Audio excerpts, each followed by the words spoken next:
اللہ اللہ اللہ اللہ اللہ اللہ اللہ۔ آج کا سبق سورہ جمعہ کے رکوع نمبر 2 سے آیت نمبر 9 سے ہے۔ اعوذ باللہ من الشیطان الرجیم، بسم اللہ الرحمن الرحیم۔ یا ایہا الذین آمنوا اذا نودی للصلاة من یوم الجمعۃ فاسعوا الی ذکر اللہ وذروا البیع ذالکم خیر لکم ان کنتم تعلمون۔ یا ایہا الذین آمنوا، اے ایمان والو، اذا جب نودیا اذان دی جائے، للصلاۃ نماز کے لیے، من یوم الجمعہ جمعہ کے دن، فسعوا تم چل پڑو، الی ذکر اللہ اللہ کے ذکر کی طرف، وذروا البیع اور چھوڑ دو خرید و فروخت، ذالکم یہ خیر لکم تمہارے لیے بہتر ہے، ان کنتم تعلمون اگر تم جانتے ہو۔ اے ایمان والو، جب اذان ہو جمعہ کی نماز کے دن تو اللہ کے ذکر کی طرف چل پڑو اور خرید و فروخت چھوڑ دو، یہ تمہارے لیے بہتر ہے اگر تم جانتے ہو۔ فَإِذَا قُضِيَتِ الصَّلَاةُ فَانتَشِرُوا فِي الْأَرْضِ وَابْتَغُوا مِنْ فَضْلِ اللَّهِ وَاذْكُرُوا اللَّهَ كَثِيرًا لَعَلَّكُمْ تُفْلِحُونَ۔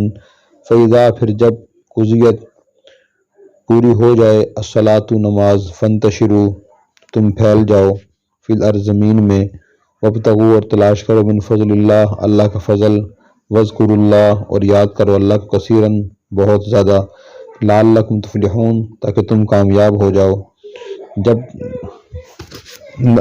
جب نماز پوری ہو چکے تم زمین میں پھیل جایا کرو اور اللہ کا فضل تلاش کیا کرو اور اللہ کو کثرت سے یاد کرو تاکہ تم کامیاب ہو جاؤ۔ وَإِذَا رَأَوْا تِجَارَةً أَوْ لَهْوًا انفَضُّوا إِلَيْهَا وَتَرَكُوكَ قَائِمًا قُلْ مَا عِندَ اللَّهِ خَيْرٌ مِّنَ اللَّهْوِ وَمِنَ التِّجَارَةِ وَاللَّهُ خَيْرُ الرَّازِقِينَ۔ وَإِذَا اور جب رَأَوْا وہ انہوں نے دیکھی، تجارت، او لہو یا تماشا، انفضوا وہ چلے گئے، الیہا اس کی طرف، وترکوکا انہوں نے چھوڑ دیا آپ کو، قائمہ کھڑی حالت میں، قل فرما دیجئے، ما عند اللہ جو کچھ اللہ کے پاس ہے، خیرن بہتر ہے، من اللہ بھی تماشے سے، من التجارہ اور تجارت سے، واللہ خیر الرازقین اللہ بہتر روزی دینے والے ہیں۔ یہ سورہ جمعہ کا دوسرا رکوع ہے۔ اس میں اللہ تبارک و تعالیٰ نے مسلمانوں کو کچھ جمعہ کے آداب سکھائے ہیں۔ جمعہ کا دن بڑا فضیلت والا دن ہے، اس کو حدیث میں سید الایام کہا گیا ہے، اور یہ مسلمانوں کے اجتماع کا دن ہے۔ آسمان و زمین اور تمام کائنات کی تخلیق اللہ تعالیٰ نے 6 دن میں فرمائی ہے۔ ان 6 میں سے آخر دن جمعہ کا دن تھا جس میں تخلیق مکمل ہوئی۔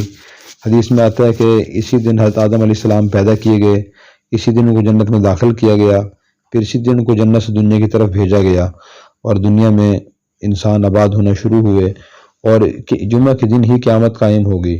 پھر حدیث میں یہ بھی ہے کہ جمعہ کے دن ایسا وقت بھی ہے اگر اس میں مسلمان دعا کرے تو وہ دعا قبول ہوتی ہے۔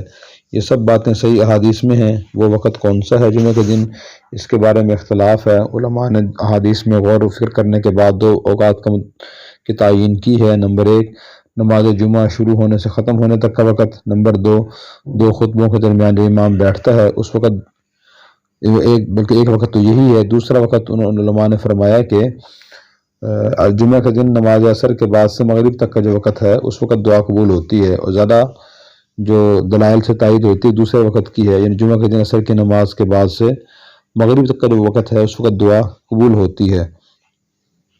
تو بہرحال اللہ تعالیٰ نے اس جمعہ کے دن کو لوگوں کے اجتماع کا دن قرار دیا تھا، مگر پچھلی امتوں کو اس کی توفیق نہ ہوئی۔ یہودیوں نے ہفتے کے دن کو اپنے اجتماع کا دن مقرر کیا، اور نصارہ نے اتوار کو۔ اللہ تعالیٰ نے اس امت محمدیہ کو توفیق عطا فرمائی کہ انہوں نے جمعہ کے دن کا انتخاب کیا۔ زمانہ جاہلیت میں اس دن کو یوم عروبہ کہا جاتا تھا۔ سب سے پہلے عرب میں کعب بن لؤی نے اس کا نام جمعہ رکھا۔ قریش اس دن جمع ہوتے اور کعب بن لؤی خطبہ دیتے تھے۔ یہ واقعہ رسول اللہ صلی اللہ علیہ وسلم کی بعثت سے 560 سال پہلے کا ہے، اور کعب بن لؤی حضرت صلی اللہ علیہ وسلم کے اجداد میں سے تھے، یعنی آپ کے سلسلہ نسب میں ایک پرانے بزرگ گزرے ہیں۔ تو ان میں سے تھے، اور ان کو اللہ تعالیٰ جل شانہ نے زمانہ جاہلیت میں بت پرستی سے بچایا، توحید کی توفیق عطا فرمائی، اور انہوں نے نبی کریم صلی اللہ علیہ وسلم کی بے خوشخبری بھی لوگوں کو سنائی تھی۔ تو خلاصہ یہ ہے کہ کعب بن لؤی کے زمانے سے جمعہ کے دن کی فضیلت اور اس کا خاص اہتمام عرب میں معمول تھا، اور بعض روایت میں یہ ہے کہ انصار مدینہ نے ہجرت سے پہلے اور نماز جمعہ کی فرضیت نازل ہونے سے پہلے ہی اپنی اجتہاد سے جمعہ کے دن جمع ہونے اور عبادت کرنے کا اہتمام کر رکھا تھا۔ اس کے بعد اللہ تعالیٰ نے ارشاد فرمایا، یا ایھا الذین آمنوا اذا نودی للصلاۃ من یوم الجمعہ، اے ایمان والو جو جمعہ کے دن نماز جمعہ کے لیے اذان دی جائے تو فسعوا الی ذکر اللہ، تو تم اہتمام سے اللہ کے ذکر یعنی نماز جمعہ اور خطبہ کی طرف چلے آؤ، اور وذروا البیع، اور خرید و فروخت چھوڑ دو۔ فسعوا کا لفظی معنی دوڑنا ہوتا ہے، لیکن یہاں دوڑنا مراد نہیں ہے، اس لیے کہ حدیث میں واضح طور پر نبی کریم صلی اللہ علیہ وسلم نے نماز کی طرف آتے ہوئے دوڑنے سے منع فرمایا، اور اس کی تاکید فرمایا کہ جب بھی نماز کے لیے آئیں تو اہتمام اور سکون کے ساتھ، اطمینان کے ساتھ آنا چاہیے۔ اور ذکر سے مراد یہاں نماز جمعہ اور خطبہ ہے، کہ جب خطبہ کا وقت ہو اور نماز کا وقت ہو تو اس وقت مسجد میں مسلمان کو ہونا چاہیے اور اس کی طرف اہتمام سے آنا چاہیے۔ اور اس اہتمام میں یہ بھی داخل ہے کہ آدمی جمعہ کی تیاری کرے، جیسا کہ حدیث میں اس کے فضائل آئے ہیں کہ آدمی جو جمعہ کی نماز کے لیے آئے تو سب سے پہلے وہ غسل کرے، پھر اس کے بعد اس کے پاس کوئی تیل خوشبو ہو تو وہ استعمال کرے، اس کے پاس جو اچھے کپڑے ہوں وہ پہنے، پھر اس کے بعد جب وہ نماز جمعہ کے لیے مسجد میں آتا ہے تو اللہ تبارک و تعالیٰ اس جمعہ سے اس سے جمعہ کے درمیان جتنے گناہ ہوتے ہیں، ایک ہفتے گناہ، اللہ تعالیٰ وہ معاف فرما دیتے ہیں۔ اس لیے ایک مسلمان کو جمعہ کی نماز اور جمعہ کے دن کو خاص اہمیت دینی چاہیے، اور اسے عام دنوں کی طرح ایک دن سمجھ کر نہیں گزارنا چاہیے۔ پھر فرمایا وذروا البیع، خرید و فروخت چھوڑ دو۔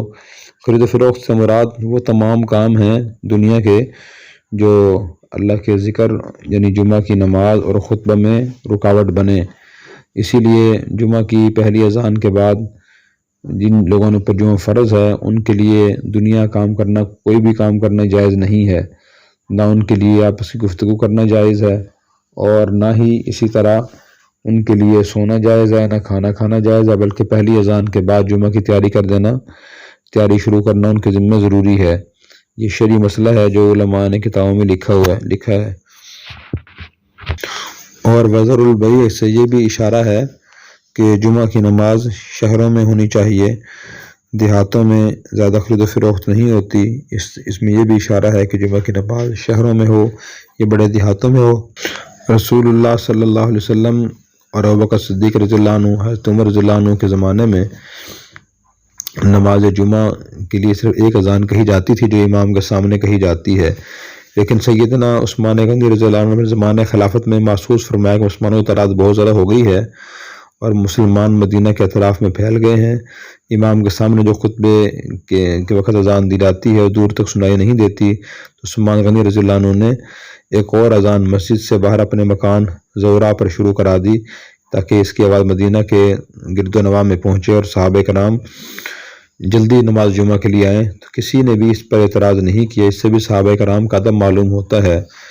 فاروق اعظم رضی اللہ عنہ نے اپنے دور خلافت میں بہت سے کام شروع فرمائے، مسلمانوں کو تراویح اکٹھی پڑھنے جمع فرمایا تو کسی نے بھی اعتراض نہ کیا۔ اسی طرح عثمان رضی اللہ عنہ نے جب اپنے دور خلافت میں اذان شروع کرائی تو کسی صحابی نے اس پر بھی اعتراض نہیں کیا۔ اس سے ان صحابہ کرام کے ہاں ادب و احترام کی اہمیت معلوم ہوتی ہے کہ اگر بڑے دیندار اشخاص کوئی جائز کام شروع کرائیں تو حتی الوسع ان کا احترام کرنا چاہیے اور اس کام کو تسلیم کرنا چاہیے۔